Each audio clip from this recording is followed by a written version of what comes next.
welcome to the demo show here at Howling Wolf Games. I'm Mike. The Witch. Oh, Lord. Well, today we're going to be playing Salem from Passport Studios. It's a game about witches, which is what he is. I'm not a witch. You're calling everyone a witch. I bet you weigh about as much as a goose. So this is a deduction game where you're trying to figure out who's the witch, which he seems to think that I'm a witch. Oh, there's no thinking about it. Witch.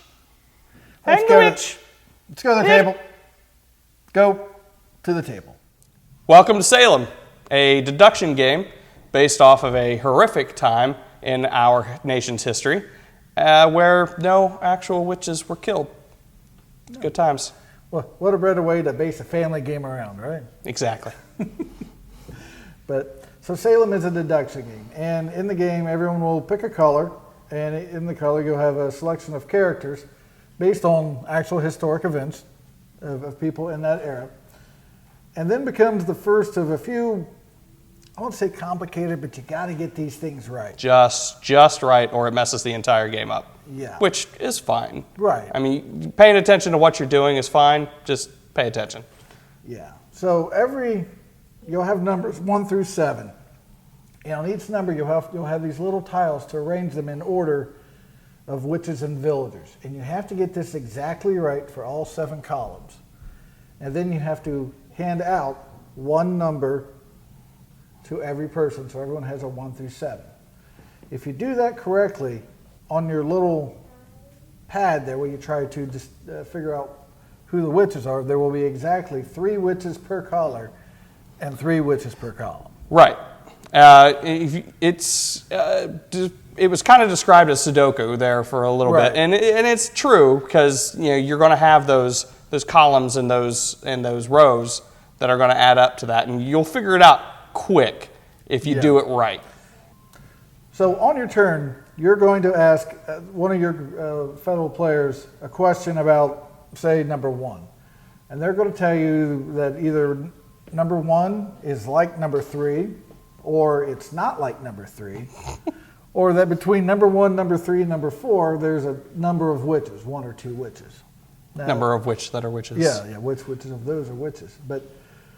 So that's kind of how the game goes. And based on that information, you'll start making deductions. And when enough questions get asked, you'll be able to figure out, who's the witch and what column, and you'll start being able to figure that out. Now, at a certain point, you're going to think that it could be a never-ending loop.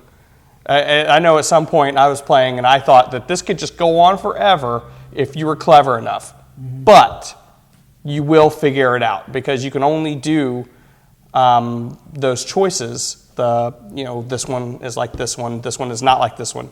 You can only do so many of those before you have to reset. Right. And so you run out of options. So the main idea of the game is you're trying to figure out one color. Say you'll pick, yellow is the neutral color and no one is yellow.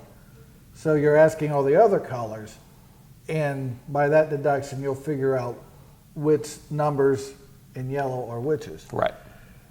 Which comes to, I won't say it's a problem, but you need multiple players in this game. Yes. Minimum 5, I think. For it to be fun? Yeah. Yeah. And with 5, everyone gets their own color, then you'll split another color with a 6th color, and you try to figure out the 7th. Which gets really tricky when you do that, which is funny. It does. So it's easier if you have 6 trying to figure out the 7th color. There is an advanced game that I've seen played, we didn't get to play, but where everyone has their own color, and it's a little bit more of accusing, and almost a different game. But so we didn't get to play that. But so there's a lot of things you have to get right. But once you get everything right, it's a fairly entertaining game. Yeah.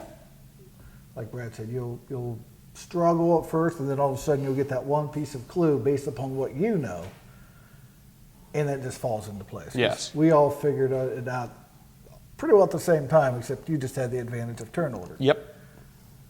So finishing Salem, or talking about Salem, who's this game for, Brad? This game is for people that love deduction games. I love deduction games. Yeah. And historical buffs, because each of these little cards have pretty accurate bios on the back of them. And they're all actually people who were put on trial or died during the Salem witch trials. Right. And you kind of mentioned earlier, I think if you're a fan of like little Sudoku puzzles and you like puzzles, this is a game that will be work well for you. Mm-hmm. So that is Salem from Passport Game Studios. Witch! Still a witch, huh? Quite. Yeah. Well, that's our thoughts on Salem from Passport Studios. A real simple deduction game. It's fun if you've got, 5-7 players. Witches. Not everyone's a witch. Oh, everyone's a witch. And you would know you're the person to go to for things like this because you're a witch. Say your line, Monty. Well, it's time to box up this episode. Please like and subscribe and comment on any games that you want us to review later. Well, for that, I'm Mike. And I'm Baron. Witch.